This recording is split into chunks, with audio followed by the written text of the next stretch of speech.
La Asamblea escuchará The Assembly will hear an address by the Prime Minister of the Islamic Republic of Pakistan, His Excellency Imran Khan. May I request protocol to escort His Excellency? I have great pleasure in welcoming His Excellency Prime Minister of the Islamic Republic of Pakistan, and I invite him to address the General Assembly. Bismillah ar-Rahman ar-Rahim. Iyyaka na'budu wa iyyaka nasta'in. Mr. President, Honorable Secretary General, Excellencies, ladies and gentlemen, I feel honored today to represent my country at this forum of world leaders, where we have a chance to discuss problems that the world is facing. I want to talk about a lot of problems, but just 4 today. And I especially came to this forum despite a difficult time in my country, facing challenges. I would not have come, but because I feel that there are some very urgent problems which the world must address. So first of all, I start with climate change. So many leaders have talked about climate change. But Mr. President, I feel that there is a lack of seriousness. Perhaps world leaders some of the leaders who can do a lot, do not realize the urgency of the situation. We have a lot of ideas, but as someone said, ideas without funding is mere hallucination. Pakistan, I'll give you start with my own country. Our country is amongst the top 10 nations in the world which are most affected by climate change. We depend upon our rivers. We are mainly an agricultural country. And 80% of the water in our rivers comes from our glaciers. The glaciers, not just on the Pakistani side, even India. The 80% of the water in Ganges and the Indian rivers also comes from the glaciers, from the Himalayan glaciers, Karakoram, Hindu Kush. And these glaciers are melting at quite a rapid pace. We detected already 5,000 glacial lakes in our mountains. And if this keeps going, if nothing is done, we are scared that humans are facing a huge catastrophe. In my country, when my party came to power in the province of KP, we planted 1 billion trees in 5 years. Now we've set ourselves a target of 10 billion trees in Pakistan. Idea being to counter the effects of global warming. But one country cannot do anything. This has to be a combined effort of the world. My optimism comes from the fact that humans, the Almighty has endowed humans with great powers. We can do anything, provided our survival instinct is stirred up. And this is really what I hope that the United Nations will take a lead in this. There must be more emphasis. Richer countries must be pushed. Countries that are responsible for greenhouse gas emissions. They must be pushed because our country contributes minuscule amount to greenhouse gases. So I feel that the United Nations must take leadership in this. My second issue for me right now is even more critical. Mr. President, every year, billions of dollars leave the poorer countries and go towards rich countries. Billions of dollars siphoned off by the ruling elites of the developing world. And they find their way into Western bank accounts, offshore accounts, tax havens, expensive properties hidden behind companies bought in Western capitals.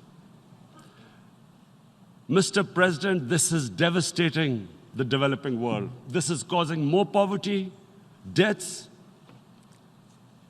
It's impoverishing the developing world. The difference between rich and poor countries is growing because of this. Money laundering, which happens because money leaves the poorer countries into rich countries, is not treated the same as, for instance, money from drugs or terror financing. The seriousness which terror financing and money from drugs, the way it is treated, it's not the same. The way the poor countries are being plundered by their elites. It's not happening. In my country, when I took charge of our government a year back, in the 10 years preceding that, our total debt went up 4 times. The debt we had accumulated in 60 years, just in 10 years, it went up 4 times. As a result, the total revenue we collected in 1 year, half of it went into debt servicing. How are we going to spend money on our human beings, 220 million people, when half the money is going into debt servicing? Because our country was plundered by the elites, the ruling elite. And easily they could get the money out. And when, Mr. President, we located properties in Western capitals bought by this money through corruption and money laundering, located the properties of these corrupt leaders, we find it so difficult to retrieve it.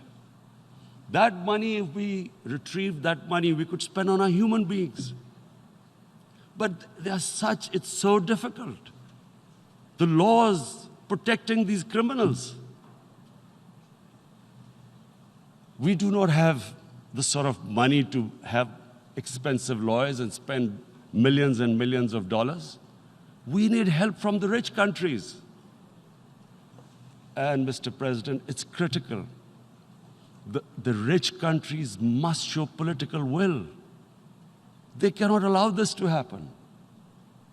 How can the poor countries spend money on human development, which the United Nations asks, SDG?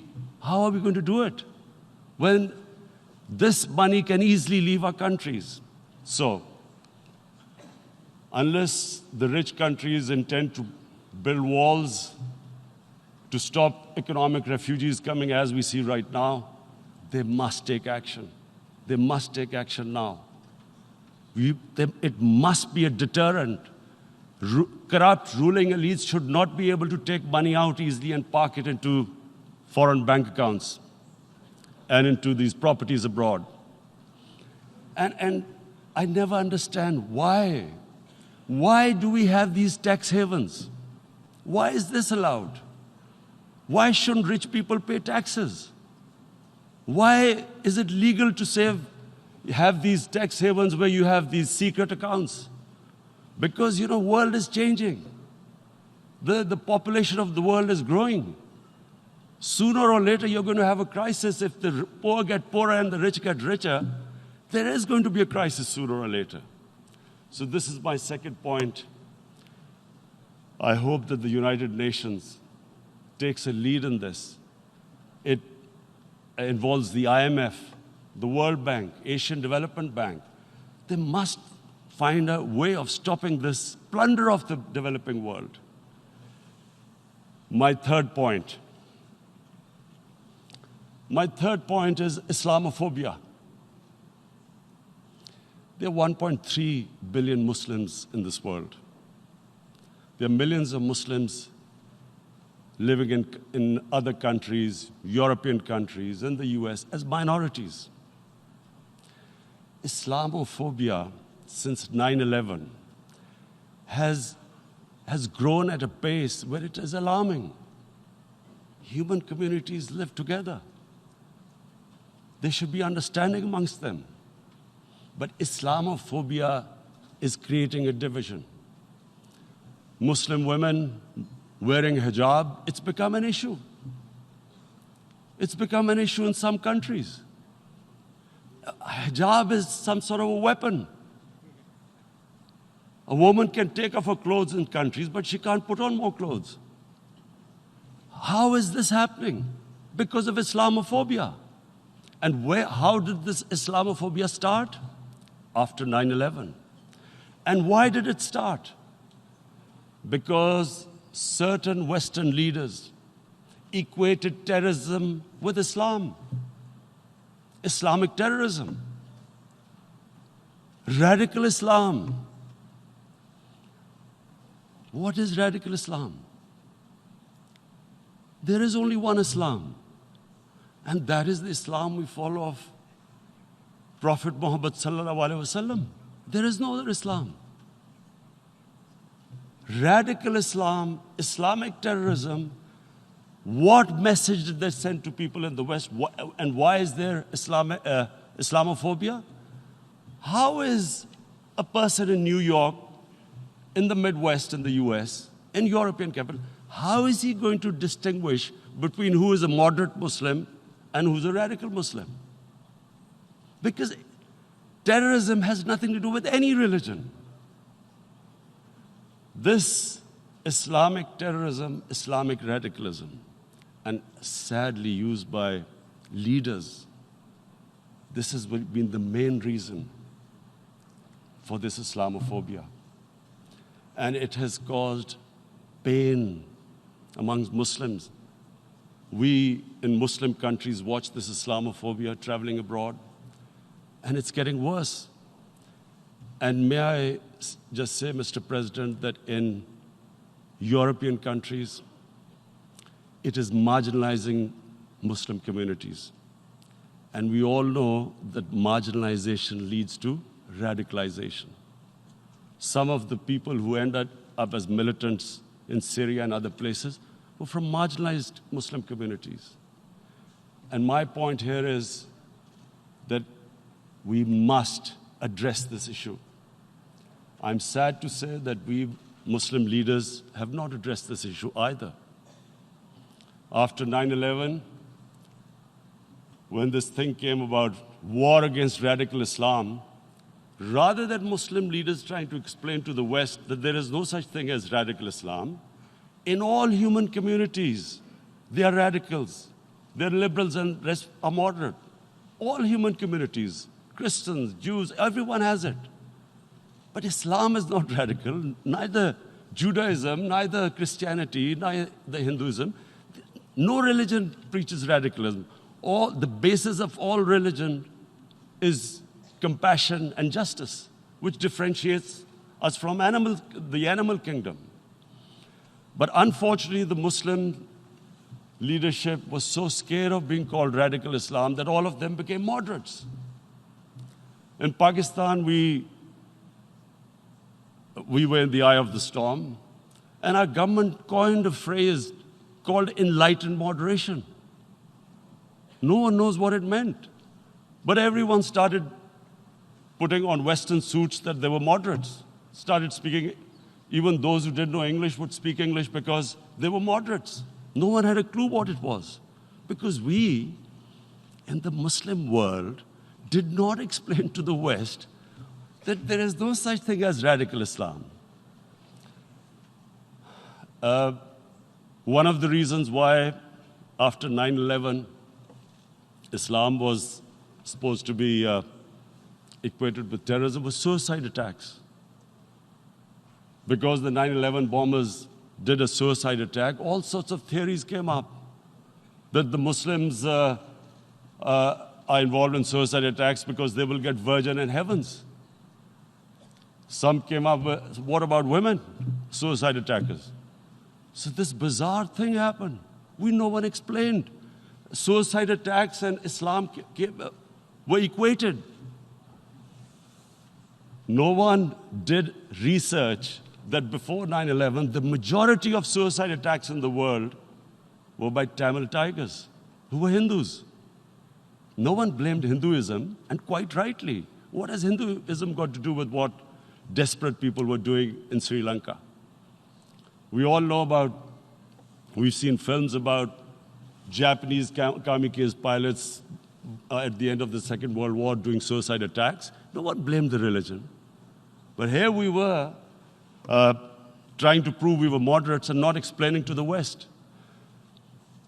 But the most important thing I wanted to say here today, in explaining this Islamophobia, Mr. President, and I feel it's very important because I've spent, because of I played professional sport in England, I spent a lot of time there.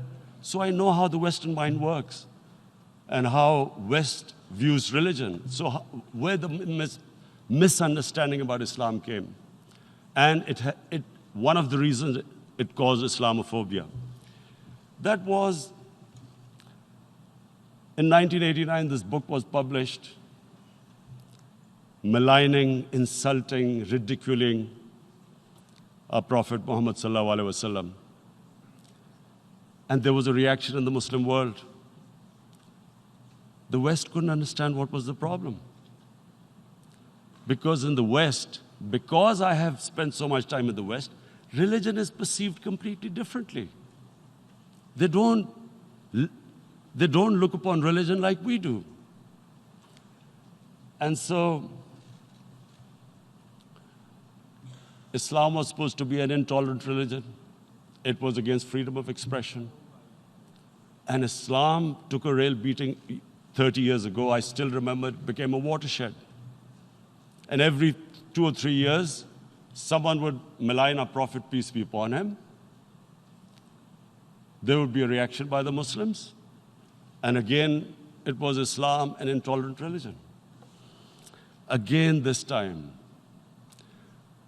I blame a certain section of the people in the West who deliberately provoked this, knowing the impact it would have. But the majority of the people in the West didn't understand. This is where, again, Muslim leadership let the Muslims down. We should have explained to them what our Prophet, peace be upon him, means to us. So in 1 minute, I'll try and explain what he means to us. Our Prophet was the witness to the divine book, the Holy Quran. The Holy Quran is the book of guidance for Muslims, and the Prophet's life was living the Quran. He was an example of what the Quran guided us to be.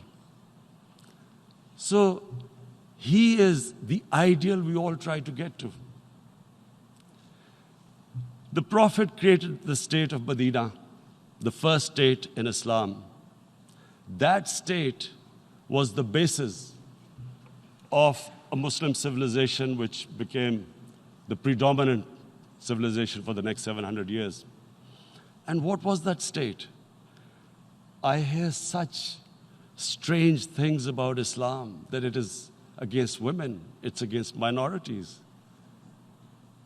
The first state of Islam in Medina, it was the first time a welfare state was set up. The state took responsibility of the weak, widows, orphans, poor people, handicapped. It taxed the rich, spent the money on the poor. The state announced that all human beings are children of Adam, hence equal, whatever the color of their skin. The state announced, the Prophet announced that, and slavery, the whole system depended on slavery as it did for many years in the Western societies. The Prophet said that one of the greatest deeds is to free a slave. But because the society depended on slavery, he said, but if you have to, treat them as an equal member of the family. And as a result, something happened in a Muslim world which hasn't happened in any other civilization. Slave dynasties appeared. Slaves became kings. The Mamluks, slaves who ruled Egypt. In India, there were slave dynasties. And then, with minorities, again, you hear that Islam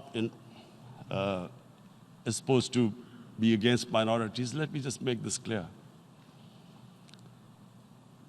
In Islam, the Prophet announced that everyone was free to practice his religion. It was a sacred duty to protect the places of worship of all religions. He announced that every person is equal in front of law, whatever his religion or his color. And this incredible case, and I always quote this, that the fourth Khalifa, the head of state of Medina, he lost a court case against a Jewish citizen. So, number one, it showed there was a rule of law, no one was above law. And number two, that a Jewish citizen was an equal citizen. So, Mr. President, when a Muslim society is unjust to its minorities, it is going against the religion of Islam and our Prophet, peace be upon him. So, it is important to understand this. The Prophet lives in our hearts. When he's ridiculed, when he's insulted, it hurts. As we human beings understand one thing: the pain of the heart is far, far, far more hurtful than physical pain. And that's why the Muslims react. And I always thought that if I ever had the stage, I would try and explain this to the world community, especially to the Western community, because having lived in the Western community, people didn't understand this. When I first went as a teenager to England, there was a comedy film on Jesus Christ. It's unthinkable in Muslim societies. So we need to explain that, look, in a human community, we must be sensitive to what causes pain to other human beings. We have, in the Western society, and quite rightly, the Holocaust is treated with sensitivity because it gives the Jewish community pain. That's all we ask. That do not use freedom of speech to cause us pain by insulting our holy prophet. That's all we want. And now, the number fourth point, Mr. President, and this is the most critical point, is the reason why I especially came here. It is about what is happening in Kashmir. Before I go on this, I want to make one thing clear, that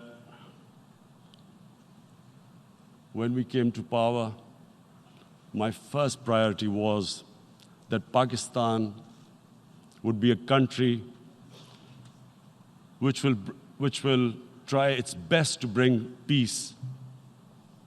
We had been through this war on terror. We joined the United States war on terror after 2001. And Pakistan went through one of its worst periods where 70,000 Pakistanis died and over 150 billion was lost to our economy. And Mr. President, I opposed the war because in the 80s, Pakistan had joined the Western countries in what was the freedom struggle then in Afghanistan against the Soviets. And it was funded by the Western countries. These Mujahideen groups, which were treated in guerrilla warfare, were trained by Pakistan Army, funded by the Western countries, and especially US, and they waged what was a freedom struggle in Afghanistan. The Soviets called them terrorists. We called them freedom fighters. 1989, the Soviets retreated. The Americans packed up and left. Pakistan was left with these groups. Come 9/11, Pakistan joined the United States in this war on terror. And now our government was supposed to, the reason why I opposed joining this war, because here we had indoctrinated them in jihad, meaning freedom struggle against foreign occupation.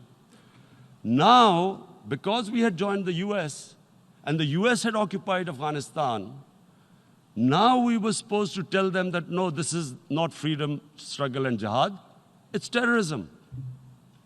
So that's why I tried to tell then government that, stay neutral because you will have leverage over them. You will be able to control them. But if you join them, you become collaborators and they will attack you, which is what happened. They turned against us. We went through a nightmare.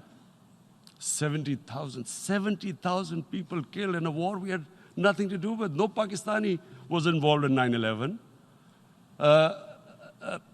Taliban were in Afghanistan. Al-Qaeda was in Afghanistan. What had we to do with it? 70,000 Pakistanis died. So when we came to power, we decided that we would dismantle what was left of these groups. And this decision was taken not just by us, but by all the political parties in Pakistan. Unfortunately, they didn't implement it. So we came to power, we decided to implement it, and we dismantled whatever was left of the groups. And I know that India keeps accusing us that there are these groups there. I would like the United Nations to send observers, see for themselves what we've done. No Pakistani government would have dared to do this because it would have created strife. But we decided that there would be no militant organizations in Pakistan. So I need to give you this background and to what I'm going to say later on. And secondly, we started mending fences. I invited the Afghan president. We developed a relationship with Afghanistan. We had problems with Iran. We mended fences there. And then India. Now let me just give you a little background about my relationship with India. Because of cricket, and cricket being it's a passion in the subcontinent, I had great following in India. I have friends in India, and I loved going to India. So immediately, when my party came to power, the first thing we did was to immediately reach out to India. And I spoke to President Modi, and I said, look, we have similar problems. Climate change, poverty, let's get together. Let's resolve our differences through trade. Let's build a relationship on trust. Prime Minister Modi told me that, there were terrorist attacks from Pakistan. I said, we have problems with you. There are terrorist attacks which we know are instigated by India in Balochistan. We caught a spy, Kulbhushan Yadav, who admitted what the sabotage going on in Karachi and Balochistan. So we said, look, let's leave that behind. Let's move forward. Our main priority should be our people. The highest number of poor people live in the Indian subcontinent. Unfortunately, didn't make any headways. Our foreign ministers were supposed to meet on this in the UNGA last year. India canceled it. We thought that it's their election coming up. It's a nationalist, ultra-nationalist party. It doesn't want to cozy up to Pakistan. So we thought, okay, we'll wait till the elections. Meanwhile, a 20-year-old Kashmiri boy, whose father said was radicalized by the security forces in Kashmir, blew himself up on an Indian convoy. Immediately, India blamed us. I spoke to the Indian public on television. I said, if you give us any iota of proof, we will immediately take action, because we've clamped down on these groups. Rather than sending us any proofs, they sent their jets in, they bombed us. We retaliated. A jet, 2 of their planes were shot down, 1 pilot bailed out in Pakistan. We immediately returned the pilot, saying that, look, we do not want any escalation. Rather than taking that as a peace gesture, the entire campaign, almost the entire campaign of Mr. Modi in the election was how he had taught Pakistan a lesson that jets had killed 350 terrorists. Complete lie. They had just killed about 10 trees of ours, which was quite painful given that, we are growing all these trees. He then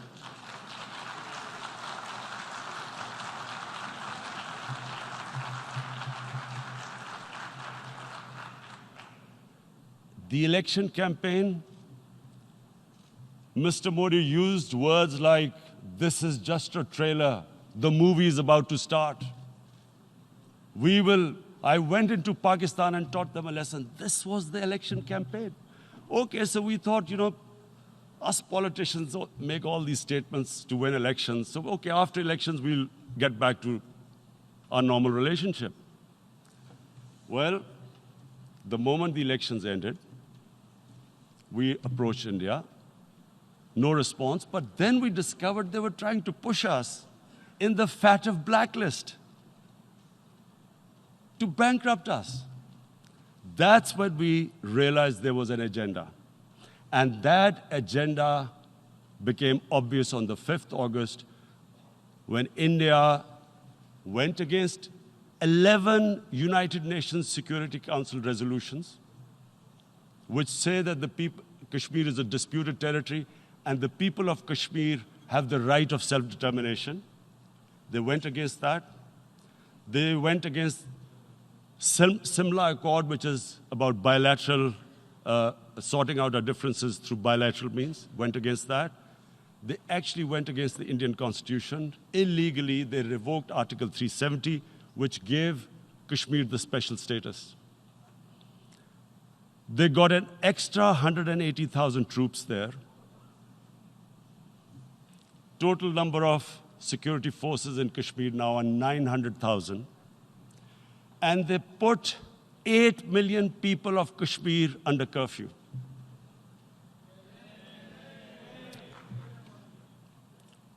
Mr. President, now I just briefly want to make the people understand, how can anyone do something like this? And for that, I have to explain to you what is RSS. RSS, Mr. Narendra Modi is a life member of RSS. RSS was an organization that was inspired by Adolf Hitler and Mussolini, came about in 1925. They believed in racial purity, racial superiority. They also believed they were an Aryan race like the Nazi believed they were an Aryan race. All that I'm saying can be verified.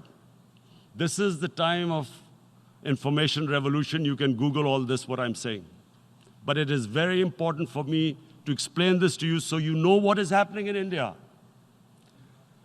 This RSS believed in the ethnic cleansing of Muslims from India. At one point, there was racial superiority of the Hindu race. Secondly, it was hatred for the Muslims and for the Christians, because they believed that this golden age of Hindu civilization was stopped because of Muslim rule centuries back and then the British rule of India. So it was racial superiority and hatred for Muslims and Christians. This is openly stated. You look at the founding fathers of RSS, Golwalkar and Savarkar. Just Google them and you'll find out.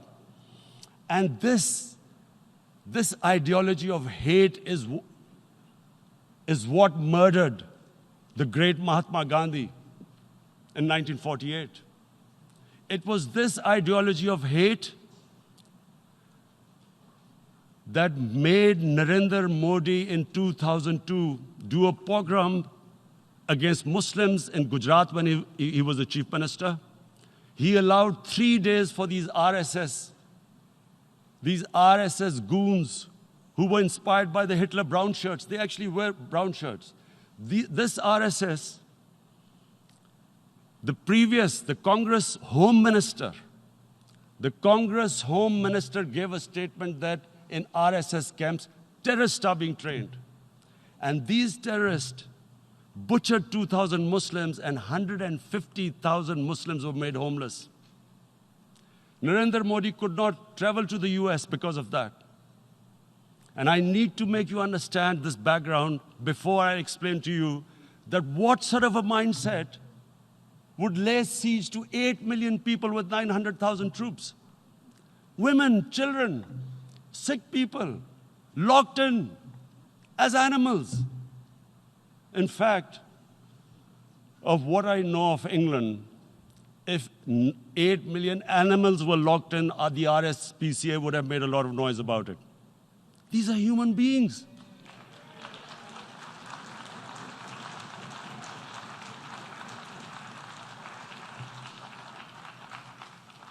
And Mr. President, what comes with racial superiority, these illusions of Aryan superior race, is arrogance. The two go together. And it's arrogance that makes people make mistakes and do stupid things. Cruel things like what Narendra Modi has done. It's sheer arrogance. And it's arrogance that has blinded him from the fact that what is going to happen when the curfew is lifted? Has he thought about it? This hasn't been thought through. What is he going to do when he lifts the curfew? Does he think that people of Kashmir will quietly accept the status quo because India has changed the constitution and taken away the special status? They'll accept that? Mr. President, 100,000 Kashmiris have died in the past 30 years because they were denied the right given by the United Nations, the right for self-determination. 100,000 have died and 11,000 women have been raped. There are 2 United Nations human rights reports on this. The world hasn't done anything because India is a huge market, 1.2 billion people. Sadly, the material prevails over the human. But this has serious consequences. Again, I repeat, that's why I'm here. Look, what is going to happen when the curfew is lifted will be a bloodbath. The people will come out. There are 900,000 troops there. They haven't come to, as Narendra Modi says, he's done this for prosperity of Kashmir. This is supposed to be for the development.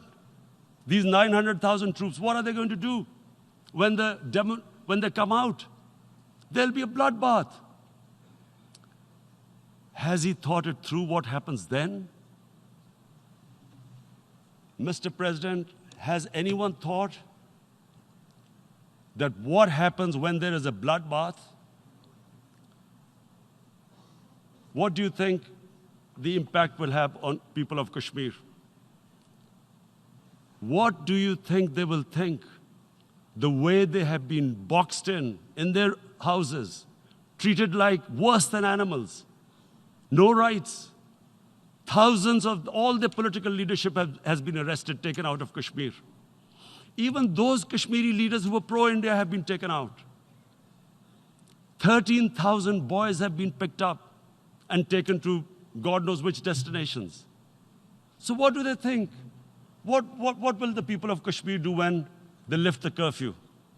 They will be out in the streets. And what will these soldiers do? They will shoot them. They've already used pellet guns, blinded young boys. In the last 6 years, the 5 years, the oppression that has gone on in Kashmir. And so, Kashmiris will be further radicalized. Mr. President, there will be another Pulwama. And guess what? India will blame us. They're already blaming us. They're saying all this is happening because of Pakistan. One of their defense ministers said, there are 500 terrorists lined up on the border to go in.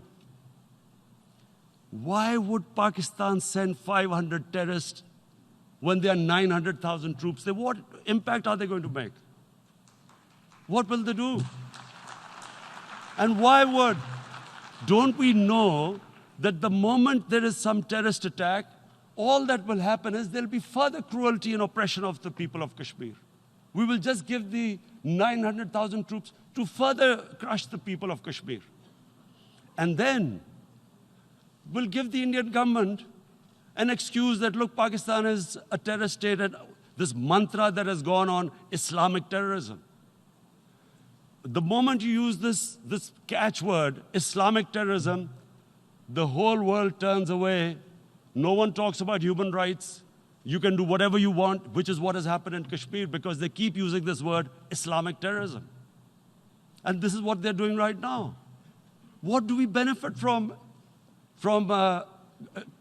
further increasing the cruelty on the people of Kashmir? And why would we want this? But there is no other narrative left for India. As when they lift the curfew, whatever happens, Pakistan will be blamed, and there is always a danger of another Pulwama. They might come and bomb us again, and then another cycle might start. And what does Narendra Modi think? That 180 million Muslims of India are thinking right now. Aren't they watching these Kashmiris stuck inside for 55 days they've been stuck in? Aren't they watching? What do you think? Don't you think that the Muslims will be radicalized in India? And I'm talking about 180 million people. And when they get radicalized, there will be some incident in India somewhere down the line. Again, we will be blamed. And I'm warning you right now, again, we will be blamed. And, Mr. President, what about 1.3 billion Muslims who are watching this? And they know that it is only happening in Kashmir because they're Kashmiri Muslims. This is not happening to Kashmiri Hindus. They know that this is happening because of their religion. So what do you think they will be thinking? What do you think the Jewish community would think if they were, forget 8,000 Jews stuck like this? What do you think Europeans would think? What do we think? I mean, any human community, if their members are stuck like that, what do you think they will think? Are we a children of a lesser God? Is it not going to cause us pain? And then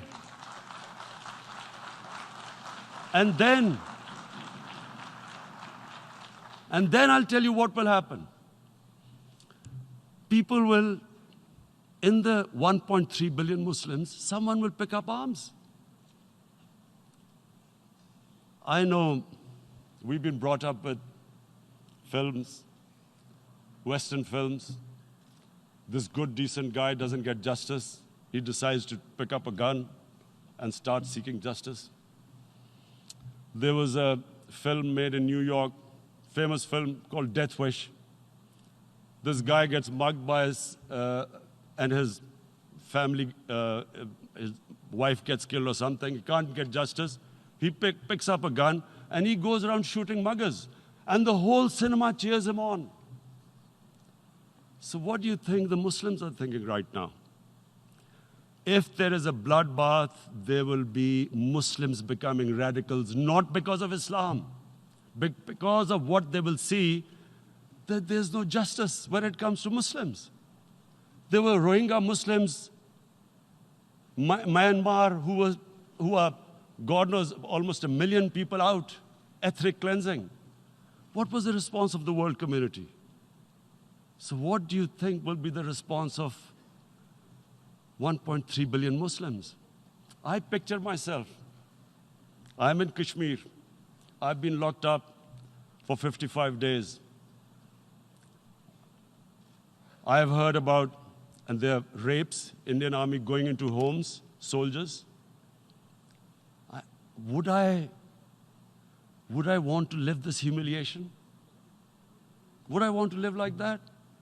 I would pick up a gun. You're forcing people. You are forcing people into radicalization. When people lose the will to live, what is there to live for? And this is what, if you can do this to human beings, you are actually radicalizing people. And so, Mr. President, I want to repeat here, this is one of the most critical times. There will be a reaction to this. Pakistan will be blamed. 2 nuclear-armed countries will come face to face, like we came in February. And before we head in that direction, the United Nations has a responsibility. This is why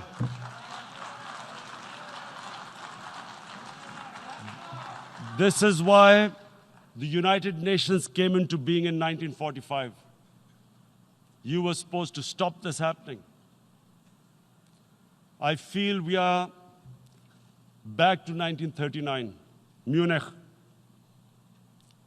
Czechoslovakia has been taken, annexed. What is the world community going to do? Is it going to appease a market of 1.2 billion, or is it going to stand up for justice and humanity?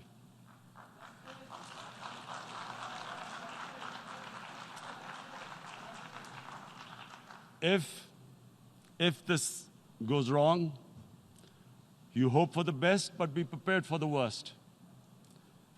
If a conventional war starts between the 2 countries, Mr. President, if a conventional war starts, and anything could happen, but supposing a country 7 times smaller than its neighbor is faced with the choice, either you surrender or you fight for your freedom till death, what will we do? I ask myself this question. And my belief is, La ilaha illallah, there is no God but one. And we will fight. And when